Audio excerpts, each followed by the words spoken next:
আপনি কি বাইক প্রেমী মানুষ? বাইক চালাতে খুবই ভালোবাসেন, কিংবা জীবনসঙ্গীর সঙ্গে বা পছন্দের মানুষের সঙ্গে বাইকে চড়ে ঘুরে বেড়াতে ভীষণ ভালোবাসেন? তাহলে অবশ্যই আপনার জন্য এই খবরটা। সবথেকে দামি বাইক কোনটি পৃথিবীর মধ্যে, সেইটা আমরা অনেকেই জানি না, বা তার দাম ঠিক কতটা হতে পারে। পৃথিবীর সবথেকে যে দামি বাইকটা এই মুহূর্তে রয়েছে, সেই বাইকটির নাম হচ্ছে the Neiman Marcus limited edition fighter. এবং এই বাইকটার যে দাম, তা সত্যি একেবারে মাথা ঘুরিয়ে দেওয়ার মতো।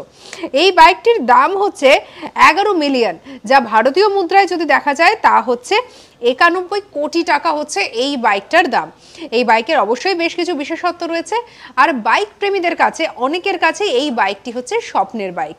যদিও ওই সাধ্য আর স্বাদ পূরণ দুটো তো একেবারে আলাদা বিষয়, তাই অনেক সময় ইচ্ছে থাকলেও আর উপায় হয়ে ওঠে না আর কি। তবে এই বাইকটা কিন্তু অবশ্যই একেবারেই ঝা চকচকে বাইকটা, পছন্দের তালিকায় রয়েছে অনেকেরই। যে বাইকটার নাম বললাম, Neiman Marcus limited edition fighter. আর এই বাইকটির দাম হচ্ছে ভারতীয় মুদ্রায় 91 কোটি টাকা। সঙ্গে রাখুন আজ তাক বাংলাকে, সাবস্ক্রাইব করতে ভুলবেন না।